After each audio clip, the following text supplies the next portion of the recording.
Assalamualaikum students, how are you? I hope you all are fine. Today we will read our third chapter of English grammar pronouns. As we have discussed earlier about noun, what is noun? Noun is the name of any person, place, animal or thing. हम पहले ही discuss कर चुके हैं noun के बारे में. Pronoun पढ़ने से पहले हमें नाउन का पता होना चाहिए. नाउन क्या होता है? नाउन किसी भी प्लेस का नेम, कोई भी एनिमल, कोई भी पर्सन, कोई भी थिंग, इन सब चीज़ों के नेम हमारे नाउन होते हैं. And now what is pronoun? Let's get started.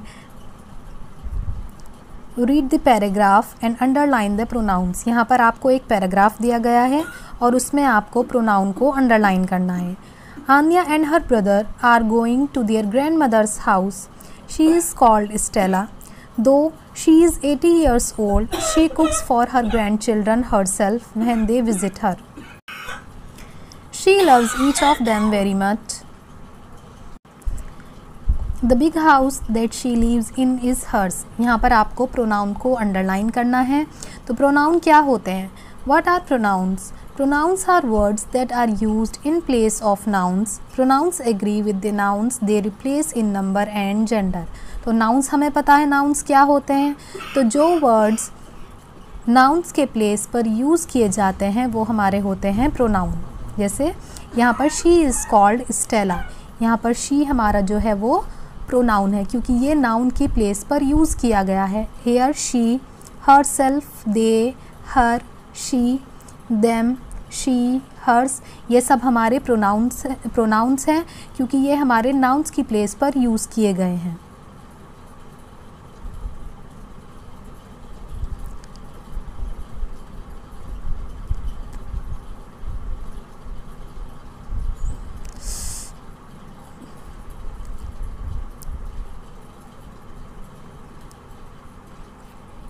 She cooks for her grandchildren herself when they visit her. She यहाँ पर ग्रैंड मदर के लिए यूज़ किया गया है. अगर यहाँ पर हमारा स्टेला आता है, Stella कुक्स for her grand children herself, तो स्टेला हमारा नाउन है यहाँ पर और यहाँ पर स्टेला की प्लेस पर हमने शी यूज़ किया है तो ये हमारा हो गया है pronoun. She loves each of them very much. She, स्टेला, them, for her grandchildren, Anya and her brother. यहाँ पर दैम जो है ग्रैंड चिल्ड्रन के लिए यूज़ किया गया है, आनिया और उसके ब्रदर के लिए. The big house that she lives in is hers. यहाँ पर भी शी ग्रैंड मदर के लिए यूज़ किया गया है. तो ग्रैंड मदर हमारी स्टेला है. स्टेला हमारे लिए नाउन है यहाँ पर. तो नाउन की प्लेस पर, स्टेला की प्लेस पर यहाँ पर शी यूज़ किया गया है. शी हो गया है हमारा प्रोनाउन.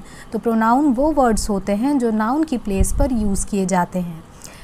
नेक्स्ट, यहाँ पर pronouns can be categorised into the following types. आपको प्रोनाउंस के टाइप दिए गए हैं.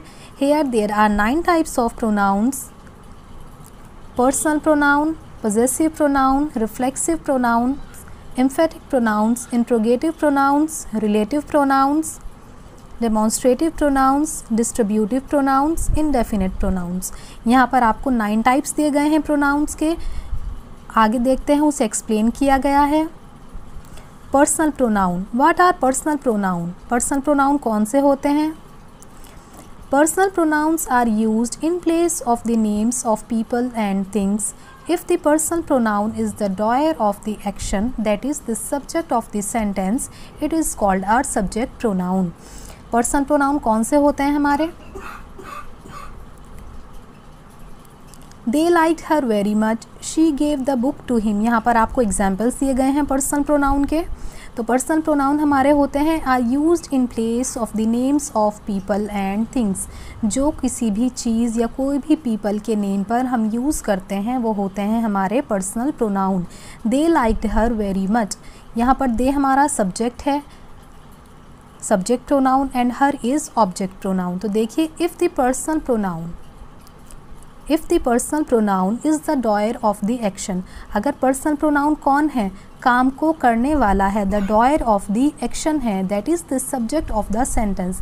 यानी कि अगर आपके पास में कोई भी सेंटेंस दिया हुआ है उसका आपको पता होना चाहिए सब्जेक्ट और ऑब्जेक्ट कौन सा है. तो सब्जेक्ट कौन होता है? जो वर्क को कर रहा होता है. अगर हमारे पास में पर्सनल प्रोनाउन है, डॉयर ऑफ द एक्शन, काम को करने वाला है, मीन्स सेंटेंस का सब्जेक्ट है तो वो हमारा कहलाता है subject pronoun, it is called a subject pronoun. इसी तरह से if the pronoun receives the action done by the subject, if the pronoun receives the action done by the subject it is called the object pronoun। अब अगर object pronoun कौन सा होता है हमारा, जो किसी भी एक्शन को रिसीव कर रहा होता है, एक्शन को करने वाला सब्जेक्ट होता है तो वो सब्जेक्ट प्रोनाउन है, एक्शन को रिसीव करने वाला ऑब्जेक्ट प्रोनाउन है। यहाँ पर आपके एग्जांपल्स हैं, they liked her very much, she gave the book to him. तो दे हमारा यहाँ पर सब्जेक्ट है तो ये हो गया है सब्जेक्ट प्रोनाउन। इसी तरह हर हमारा object pronoun. Here she gave the book to him. She is the subject pronoun and him is the object pronoun. Now this table lists the personal pronoun। अब आपको पर्सनल प्रोनाउन के बारे में बताया है यहाँ पर। First person is speaker, second person person spoken to, third person person spoken about. हमारे फर्स्ट पर्सन होते हैं सब्जेक्ट प्रोनाउन में I and we, object pronoun में मी एंड एस अस। तो फर्स्ट पर्सन कौन होता है हमारा, स्पीकर, जो बोल रहा होता है वो है हमारा first person means I and we. Second person person spoken to, जिससे बात की जा रही है, that is you. And third person person spoken about, जिसके बारे में बात की जा रही है, ही शी इट दे, कोई भी हो सकता है, हम किसी के भी बारे में बात कर सकते हैं। फॉर एग्ज़ाम्पल मैं आपसे बात कर रही हूँ कुछ भी, तो मैं स्पीकर हूँ यानी कि मैं फर्स्ट पर्सन हूँ मीन्स आई। आपसे बात कर रही हूँ देन यू, और किसी के बारे में बात कर रही हूँ, किसी भी अदर पर्सन के बारे में बात कर रही हूँ, आपकी क्लासमेट के बारे में बात कर रही हूँ, then it will be third person means she और ही, इट कुछ भी हो सकता है वो। तो ये हमारे होते हैं persons, three persons, first person, second person and third person. Here your question number 2, fill in the blanks with the correct personal pronouns. यहाँ पर आपको पर्सनल प्रोनाउन फिल करने हैं। तो पहले आप यहाँ पर ये वॉच आउट में देख लीजिए। I always comes last when a set of pronouns and nouns are used together। जब आपको कोई भी प्रोनाउन का या फिर नाउन का सेट दिया जाता है, for example she and I, यहाँ पर आपके प्रोनाउन के सेट हैं यानी कि मोर देन वन है, शी एंड आई है, Tina Ramesh and I Tina and Ramesh. So first one is correct and the second one is incorrect because I always comes last, क्योंकि आई जो है वो ऑलवेज लास्ट में आना होता है। टीना रमेश एंड आई, ये आपका करेक्ट है। टीना एंड रमेश के बाद आपके आई आ रहा है, यहाँ पर एक दो नाउन है and the last one is pronoun. I Tina and Ramesh ये आपका इनकरेक्ट है क्योंकि आई ऑलवेज कहाँ पर आना है, last. I always comes last. So first one is are good friends from now on. You and I, यहाँ पर यू एंड आई आएगा क्योंकि आई जो है आपका लास्ट में आएगा। इसी तरह आपके फोर्थ है are going to start a business soon, Leena and I. So ये आपकी फर्स्ट एक्सरसाइज है, इसमें आपको पर्सनल प्रोनाउंस फिल करने हैं।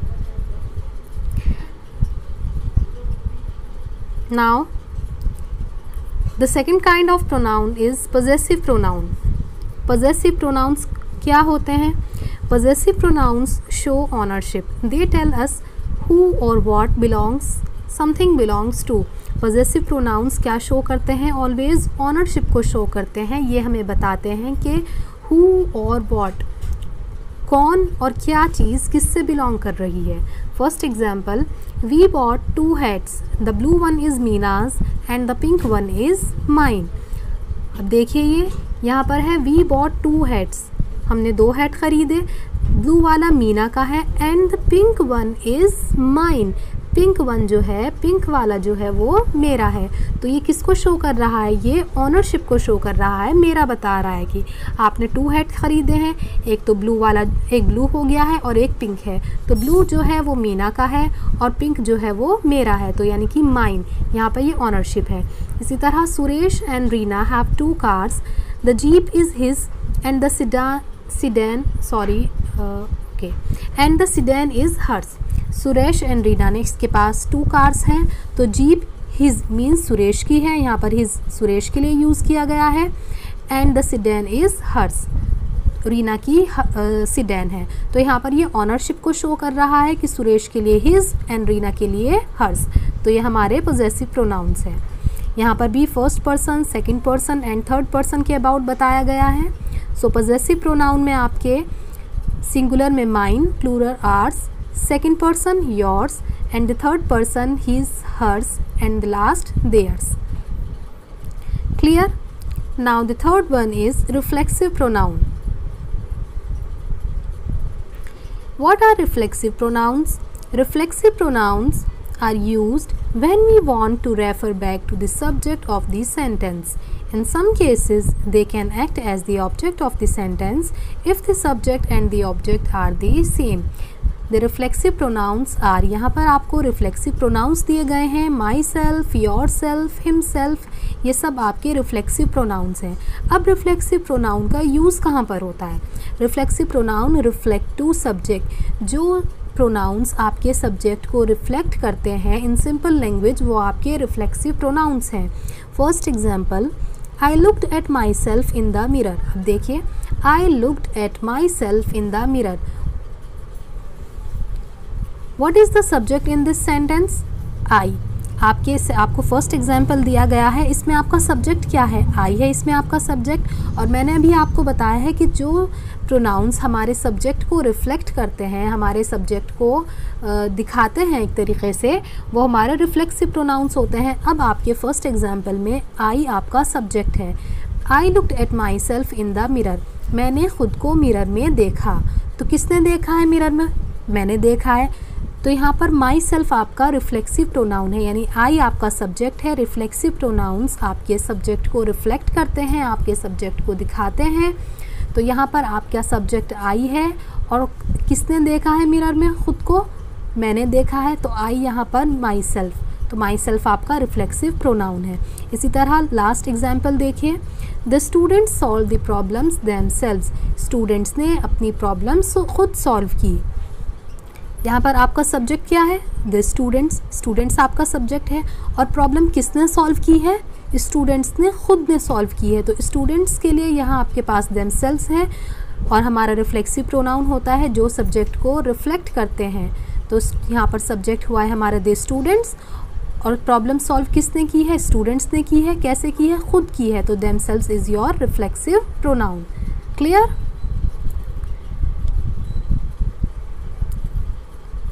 And the next is emphatic pronoun. आपका लास्ट ये आपका नेक्स्ट आता है emphatic pronoun. Emphatic pronouns are used to emphasize the action of the subject. They have the same forms as reflexive pronouns. अब देखिए, अभी आपने रिफ्लेक्सिव प्रोनाउंस पढ़े हैं। रिफ्लेक्सिव प्रोनाउंस कौन से थे आपके? My self, your self, him self, ये सब आपके यहाँ पर रिफ्लेक्सिव प्रोनाउन है। इसी तरह अगर आप एम्फेटिक प्रोनाउन में आते हैं, उसमें भी आपके my self, them self, her self, वही सेम वर्ड्स हैं। तो आप कैसे रिकॉग्नाइज करेंगे एम्फेटिक एंड रिफ्लेक्सिव प्रोनाउन? तो रिफ्लेक्सिव प्रोनाउन हमारे सब्जेक्ट को रिफ्लेक्ट करते हैं। और अगर हम एम्फेटिक की बात करते हैं, so emphatic pronouns are used to emphasise the action of the subject. ये हमारे सब्जेक्ट के एक्शन को एम्फेसाइज करते हैं। जो हमारा सब्जेक्ट एक्शन कर रहा है उसके बारे में हमें बताते हैं। Example, I myself agreed to organise the picnic. The children themselves joined their parents in helping out their aged neighbors. She herself admitted her mistake. I myself agreed to organize the picnic. आपका first example है, वहाँ पर भी my self है आपके reflexive pronoun में और emphatic pronoun में भी है।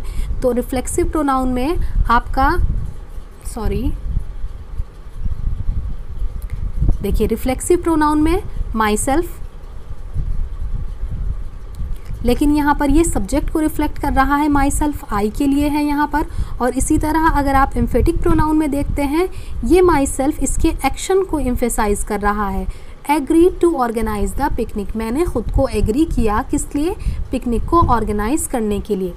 तो यहाँ पर आपके एक्शन को एम्फेसाइज कर रहा है, to emphasise the action of the subject, not the reflect to subject. आपके सब्जेक्ट को रिफ्लेक्ट ना करके आपके एक्शन को एम्फेसाइज कर रहा है। आपके एक्शन पे जो बात जोर दी जा रही है उसके बारे में बता रहा है कि मैंने ख़ुद को पिकनिक ऑर्गेनाइज करने के लिए एग्रीड किया, ख़ुद को माई सेल्फ। इसी तरह last one, she her self admitted her mistake, उसने अपनी मिस्टेक को खुद एडमिट कर ली, यानी उसने अपनी मिस्टेक मान ली, जो भी उससे गलती हुई है। तो यहाँ पे वर्क क्या है, मिस्टेक, उसने अपनी मिस्टेक को एडमिट किया है, तो यहाँ पर एम्फेसाइज किया गया है एक्शन पर। She her self admitted her mistake. So this is the difference between the reflexive pronoun and emphatic pronoun. Here is your exercise number B. Fill in the blanks with suitable pronouns. यहाँ पर आपको emphatic and reflexive pronoun fill करने हैं. I can only help you so much. You have to do the rest yourself. यहाँ पर आपका yourself है. Tony was ashamed of himself because he had lied to his parents. Your third example, people who take care of themselves have a better chance of staying healthy. अब यहाँ पर themselves. And fifth, Aryan did his homework by himself. So आपका fifth, Aryan did his homework by himself, यहाँ पर action पर emphasise किया गया है, एक्शन पर जोर दिया गया है, तो ये आपका हुआ है emphatic pronoun. And the third one is people who take care of themselves, people जो अपनी केयर खुद करते हैं, have a better chance of staying healthy, उनके ज़्यादा अच्छे चांस होते हैं हेल्दी रहने के। तो यहाँ पर सब्जेक्ट के बारे में बताया गया है पीपल, तो ये हो गया है आपका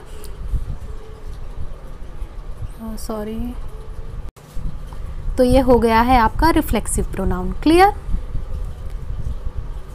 and now interrogative pronoun. What are interrogative pronouns? Interrogative pronouns are used to ask questions. The 5 interrogative pronouns are who, what, which, whom and whose. Interrogative pronouns आपके दिए गए हैं, ये 5 आपके हैं। Are used to ask questions, जो आपके questions को आस्क करने के लिए यूज़ किए जाते हैं, जो आपके क्वेश्चंस को पूछने के लिए यूज़ किए जाते हैं, वो हैं आपके interrogative pronouns. Examples, who went to pick up grandpa, what are you searching for, which of these books are you going to buy, whom do you want to meet, whose is this car। ये सब आपके हैं interrogative pronouns. Exercise number C, fill in the blanks with suitable interrogative pronouns। यहाँ पर आपको pronounce fill करने हैं। who will come with me to the market, whose are these books, which of these shirt do you like। And now relative pronouns. What are relative pronouns? अब relative pronouns कौन से होते हैं आपके? The relative pronouns are used to refer to nouns mentioned earlier in the sentence. They also help us join two sentences. The relative pronouns are who, whom, whose, that and which. आपको relative pronouns यहाँ पर दिए गए हैं। relative pronouns आपके ये होते हैं, और relative pronouns का आपका use कहाँ पर होता है? Are used to refer to nouns mentioned earlier in the sentence। कहाँ पर होते हैं? जो आपको किसी भी सेंटेंस में कोई नाउन पहले से दिया हुआ है, उसको मेंशन करने के लिए आपका रिलेटिव प्रोनाउंस को यूज़ किया जाता है। They also help us join two sentences। ये दो सेंटेंसेस को जॉइन करने में भी हेल्प करते हैं, उनको जोड़ने के लिए हेल्प करते हैं। यहाँ पर आप एग्जाम्पल देखिए, What you want cannot be given to you. You got what you deserve। आपका सेकेंड एग्जाम्पल है आपका you got what you deserve। तुम्हें वो मिला जो तुम डिज़र्व करते हो। अब यहाँ पर आपकी एक किसी थिंग के बारे में बात हो रही है, किसी भी चीज़ के बारे में बात हो रही है। You got what you deserve, तुम्हें क्या मिला है जो तुम डिज़र्व करते हो। तो यहाँ पर आपको कोई थिंग हो गई है, तो पहली वाली चीज़ को यहाँ पर मेंशन किया गया है, उसको रेफ़र किया गया है, तो ये है आपका relative pronoun. Whose is used as a relative pronoun for inanimate objects too। देखिए जैसे the bottle whose cap is broken is leaking। The house whose roof is broken was abandoned several years ago।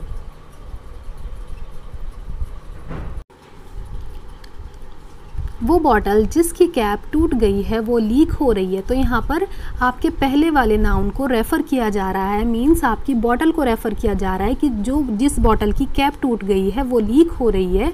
तो यहाँ पर bottle आपकी noun हो गई है और इसी को ही मेंशन किया जा रहा है, इसको रेफ़र किया जा रहा है, तो ये है आपकी relative pronoun.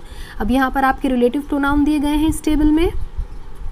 who, whose, whom, ये किसके लिए यूज़ होते हैं? Used for people. इसी तरह which animals and things that used for both people and things, that आप क्या दोनों पीपल और थिंग्स के लिए यूज़ हो सकता है। विच एनिमल्स एंड थिंग्स के लिए, हु हुज होम आपके पीपल के लिए। क्लियर।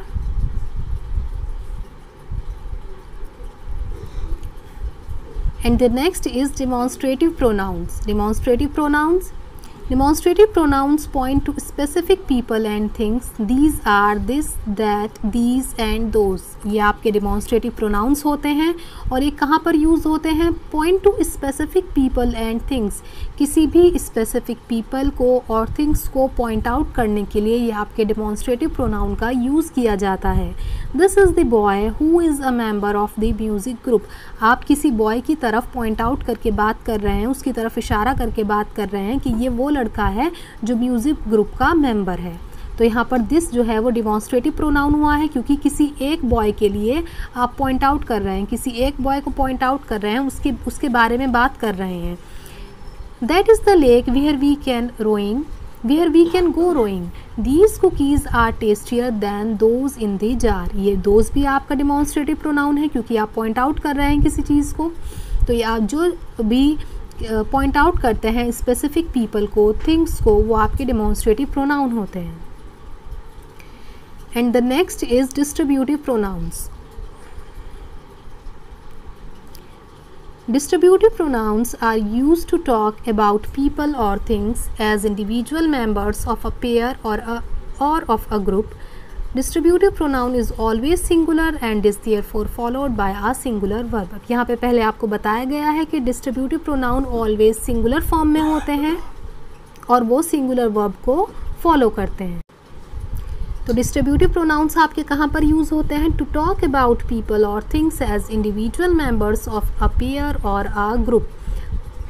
कोई भी आपके पास ग्रुप है या कोई पेयर है, उसमें से अगर आप किसी इंडिविजुअल मेंबर के बारे में बात कर रहे हैं, किसी ग्रुप में से अगर आप किसी के भी बारे में बात कर रहे हैं, कोई इंडिविजुअल मेंबर है, तब आपका डिस्ट्रीब्यूटिव प्रोनाउन का यूज़ किया जाता है।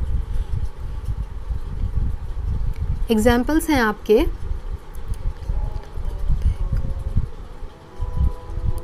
One of the 10 students shortlisted each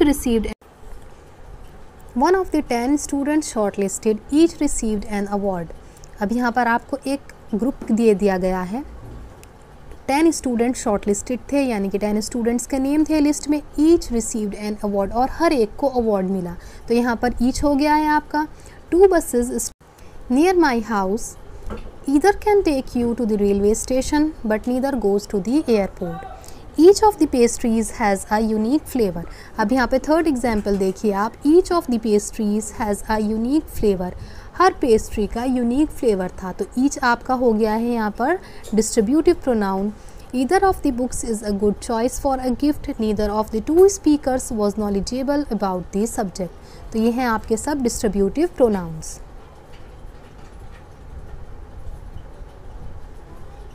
क्योंकि डिस्ट्रीब्यूटिव प्रोनाउंस आपके कौन से हैं? जो किसी ग्रुप में से या किसी पेयर में से आपके इंडिविजुअल मेंबर के बारे में बात करते हैं या फिर किसी भी थिंग्स के बारे में बात करते हैं, वो हैं आपके डिस्ट्रीब्यूटिव प्रोनाउंस। 10 स्टूडेंट्स के नेम थे और हर एक को अवार्ड मिला। तो इंडिविजुअली बात हो रही है कि हर स्टूडेंट को अवार्ड दिया गया है, तो ये आपके हो गया है distributive pronoun. And the next is indefinite pronoun.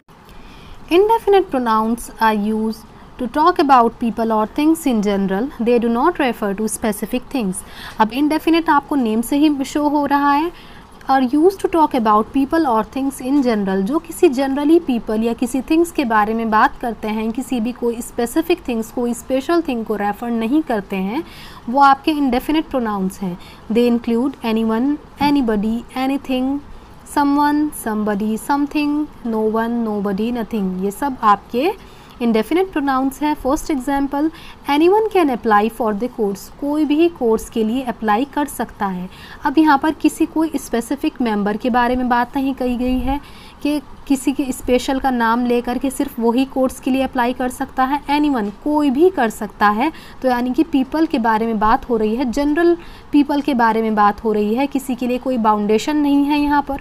Anything can happen, कुछ भी हो सकता है। तो ये भी स्पेसिफिक थिंग के बारे में बात नहीं हुई है, किसी कोई आपको बताया नहीं गया है कि क्या हो सकता है, कुछ भी हो सकता है। तो ये आपका इंडेफिनिट प्रोनाउन है जो डेफिनेट नहीं है। समथिंग इज़ रॉन्ग, कुछ गलत है, ये भी जनरली बात हो रही है। तो सो इंडेफिनिट प्रोनाउंस आपके वो प्रोनाउंस होते हैं जो किसी भी पीपल या किसी भी थिंग्स के बारे में बात करते हैं। और कैसे बात करते हैं? जनरल बात करते हैं। ये किसी भी स्पेसिफिक थिंग्स को रेफ़र नहीं करते या फिर किसी स्पेसिफिक मेंबर को रेफ़र नहीं किया जाता है। इसमें कोई भी स्पेशलिटी इसमें नहीं होती है। ये आपका इंडेफिनिट प्रोनाउन है। सो ये आपके 9 काइंड्स थे प्रोनाउन के, जो एक्सप्लेन कर चुकी हूँ मैं। प्रोनाउन के। सो प्रोनाउन हमारे वो वर्ड्स होते हैं जो हम नाउन्स के प्लेस पर यूज़ करते हैं। आपके यहाँ पर 9 टाइप्स दिए गए हैं प्रोनाउन के। पर्सनल प्रोनाउन में आपके 3 पर्सन्स बताए गए हैं, first person, second person and the last one is third person. I and we first person, you second person, he, she, it, they third person. Possessive pronouns जो आपकी ownership को show करते हैं। रिफ्लेक्सिव प्रोनाउंस जो आपके subject को reflect करते हैं। एम्फेटिक प्रोनाउंस जो आपके सब्जेक्ट के एक्शन को एम्फसाइज करते हैं कि क्या एक्शन हो रहा है, उस पर आपका जोर दिया जाता है। इंटरोगेटिव प्रोनाउंस जहाँ पर आपसे क्वेश्चंस पुटअप किए जाते हैं। रिलेटिव प्रोनाउंस जो पहले नाउन्स को आपको रेफ़र कर रहे होते हैं, जो सेंटेंस में आपका पहले से नाउन मेंशन किया गया है उसको रेफ़र कर रहे हैं, वो आपके रिलेटिव प्रोनाउंस हैं। डिमॉन्स्ट्रेटिव प्रोनाउंस जो किसी स्पेसिफिक पीपल या थिंग्स को आप रेफ़र कर रहे हैं, पॉइंट आउट कर रहे हैं।